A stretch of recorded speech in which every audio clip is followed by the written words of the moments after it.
Paano ba natin mararanasan sa buhay natin yung unshakable power ng Diyos? Una, pray for spiritual eyes to see His power. Mamaya, explain ko yan. Pangalawa, believe the same power that raised Christ lives in you. At pangatlo, live under His authority over all things. So, pag-usapan natin yung number 1. Pray for spiritual eyes to see His power. Kaibigan, ang awareness ang unang daan papunta sa access. Hindi mo pwedeng gamitin ang isang bagay na hindi mo nakikita. Hindi mo pwedeng magamit ang kapangyarihan ng Diyos sa iyong buhay kung hindi mo ito nakikita at nauunawaan. Basahin natin yung Ephesians 1:15-16. Kaya nga, mula nang mabalitaan ko ang tungkol sa inyong pananalig sa Panginoong Hesus at ang inyong pag-ibig sa lahat ng kanyang mga banal. Si Apostle Paul ang nagsasalita rito. And then verse 16. Walang tigil ang pasasalamat ko sa Diyos para sa inyo. Hindi ko nakakalimutang ipanalangin kayo.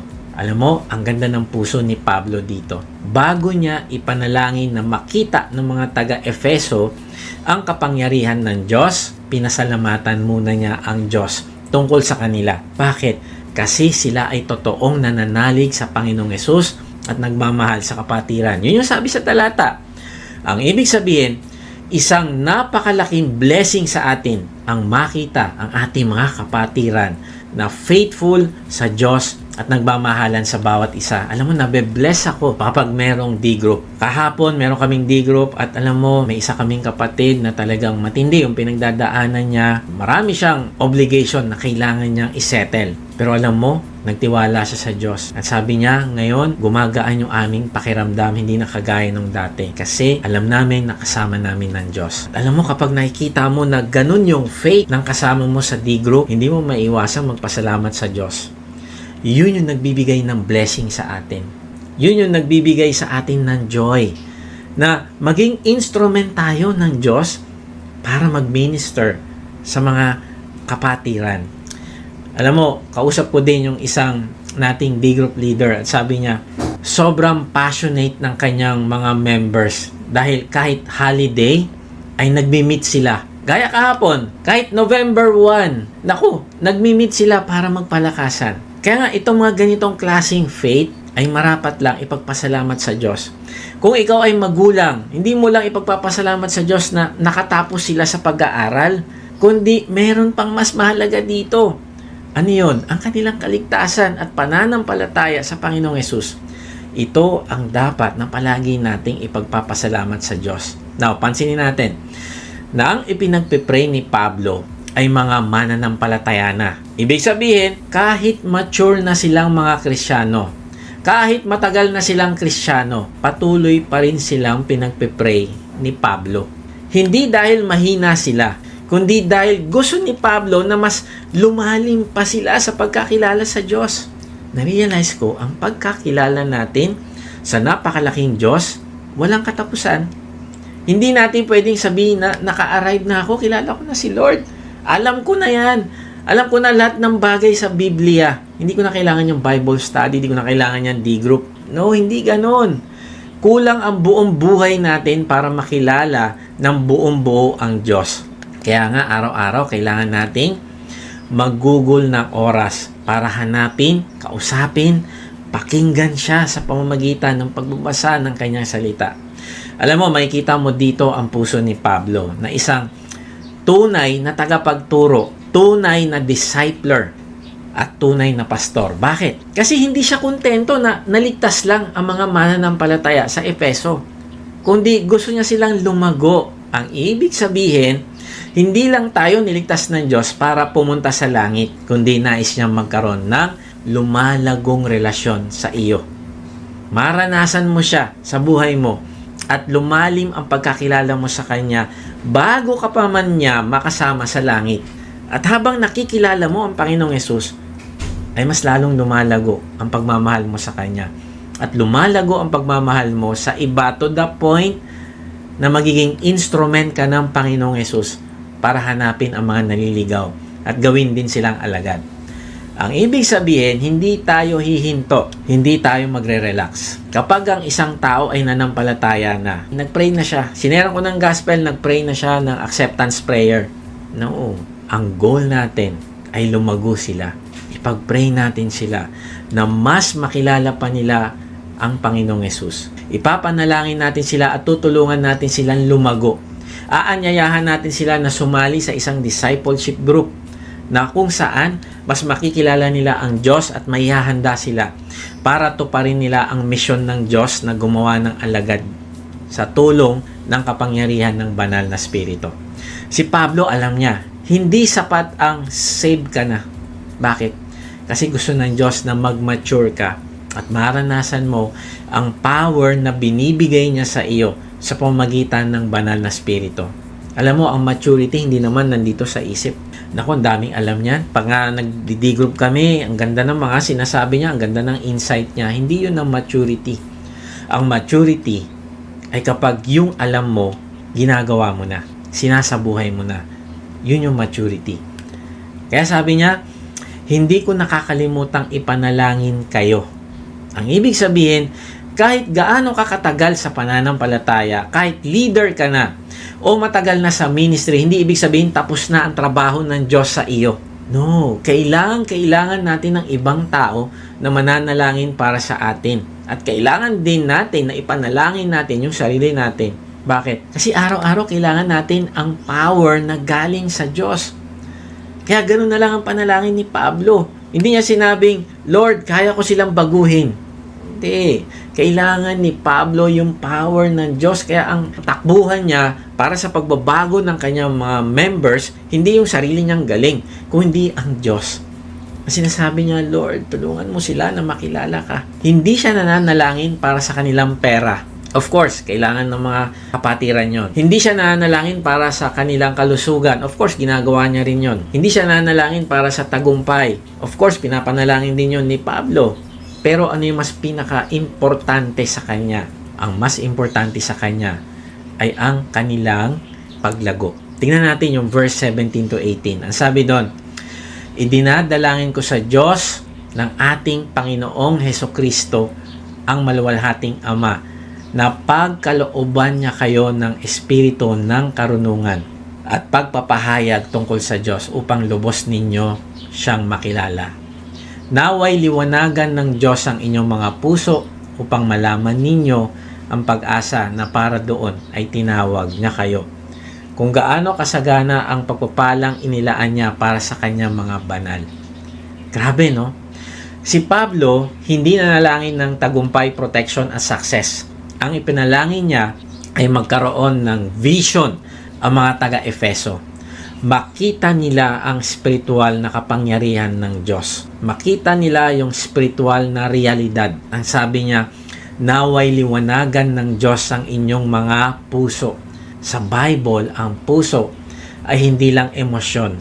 Ito ang sentro ng ating buong pagkatao, buong isip, damdamin at kalooban.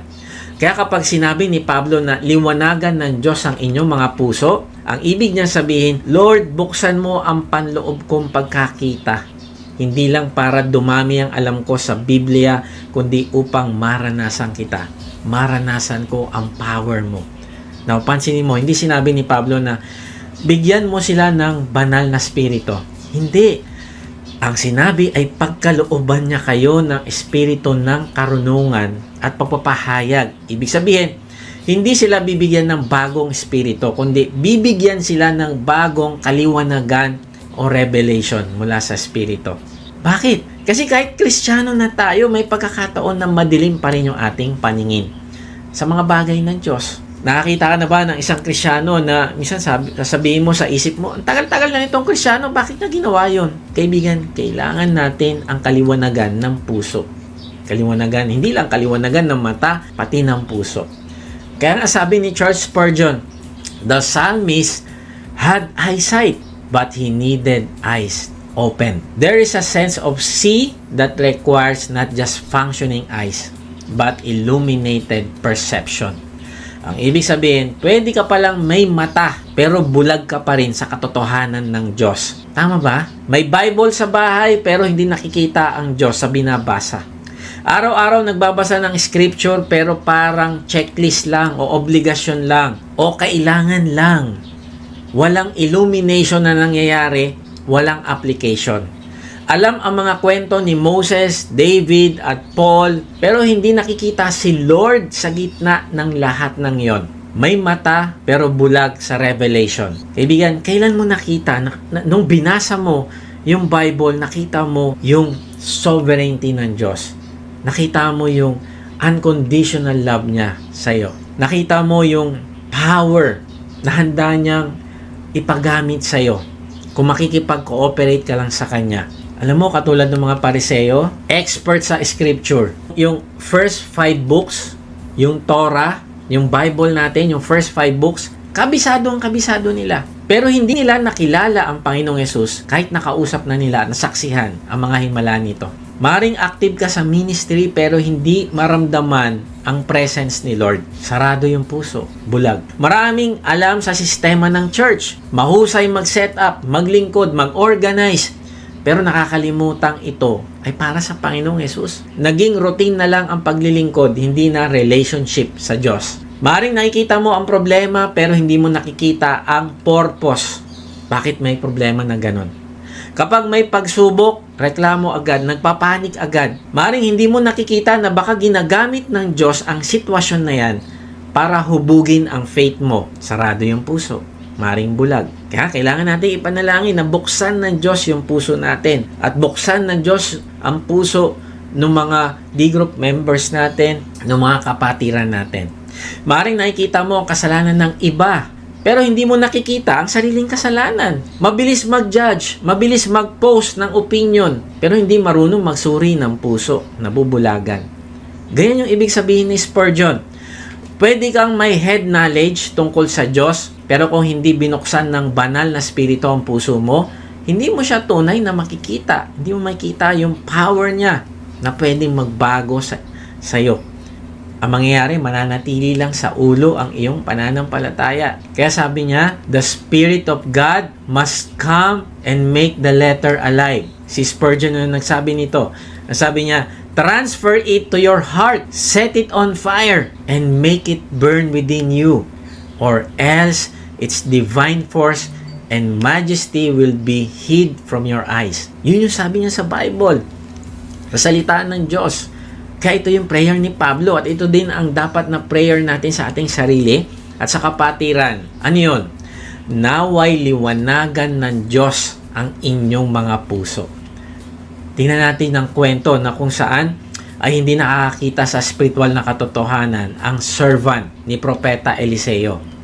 Nilusob sila ng kanilang kaaway at pinaligiran. At paggising ng servant, nako, ito yung bumungad sa kanya. 2 Kings 6:15. Kinabukasan ng umaga, lumabas ang katulong ni Eliseo at nakita niya ang maraming kawal, ang mga kabayo at karwahing nakapaligid sa lungsod. Sinabi niya, Guro, paano tayo ngayon? Grabe, ang sabi ay nakapaligid sa lungsod. Yung mga kalaban niya, ang ibig sabihin, bukod sa madami sila, hindi din sila makakatakas kahit tumakbo sila. Kaya sabi nung alipin, sabi niya, Guro, paano na tayo ngayon? Maring nasa isip niya na katapusan na natin ito, bossing. Tingnan mo sabi ni Elisha na nakakakita ng spiritual na katotohanan. 2 Kings 6:16-17. Sinabi ni Eliseo, huwag kang matakot. Mas marami tayong kakampi kaysa sa kanila. At siya'y nanalangin, Yahweh, buksan po ninyo ang kanyang paningin nang siya'y makakita. At nang buksan ng Diyos ang mga mata ng servant, ito yung nakita niya. Pinakinggan ni Yahweh ang kanyang panalangin at nakita ng katulong ni Eliseo na ang bundok ay punong-puno ng mga kabayo at karwahing apoy na nakapaligid kay Eliseo. Wow! All this time, akala ng alagad katapusan na nila. Bulag ang puso. Kasi may reality pala sa paligid niya na hindi niya nakikita. Kaibigan, baka ganyan ka rin ngayon. Nakikita mo lang yung bills. Nakikita mo lang yung sakit. Nakikita mo lang yung problema. Nakikita mo lang yung conflict. pero hindi mo nakikita na may mga kabayo at karwaheng apoy na nakapaligid sa iyo. Hindi mo nakikita ang presensya ng Diyos. Hindi mo nakikita ang protection ng Diyos. Hindi mo nakikita ang kapangyarihan ng Diyos. Kaya kaibigan, ipanalangin mo na liwanagan ng Diyos ang puso mo. Kaya sabi ni Martin Lloyd-Jones, our natural understanding is darkened until enlightened by the Spirit. Paul is praying for believers, showing that we always need the Spirit's enlightenment. Totoo ito, kaibigan. Kailangan natin yung spiritual growth. Kasi sabi dyan, spiritual growth is progressive. Ang ibig sabihin, hindi sapat na minsan mo lang nakita ang Panginoong Yesus, kundi kailangan mo siyang patuloy na makita araw-araw. Patuloy na hanapin, kausapin, kilalanin. Kailangan mo mag-progress. Kailangan mo lumago. Minsan kasi tulad tayo ni Balaam. Sa Numbers 22, siya ay propeta. Pero nung humarap siya sa daan, hindi niya nakita yung anghel ng Panginoon na may hawak na espada na pwedeng pumatay sa kanya dahil sa kanyang kasalanan. Grabe, yung donkey pa niya ang nakakita. Ilang beses pa niyang pinalo yung donkey. Pero hindi niya alam na yung donkey pala, nililigtas pala siya. Yung donkey pa ang nakakita na merong anghel na nag-aabang sa kanya. Hanggang sa binuksan ng Diyos ang mata ni Balaam. At nakita niya na malapit na pala siyang mapahamak. Alam mo, nakakahiya, di ba? Minsan, mas spiritually aware pa ang iba kaysa sa atin. Di ba? Minsan, meron nagsasabi sa ating kapatid, parang mali yata yung ginagawa mo. Tayo naman, galit na galit pa. Bulag tayo. Tayo yung Kristiyano, pero minsan tayo pa yung bulag. Tayo yung dapat nakakita ng pagkilos ng Diyos, pero tayo pa yung unang nagpapanik. Kaya sabi ni John Piper, the reason we don't feel the power of God is because the eyes of our hearts are dull to spiritual reality.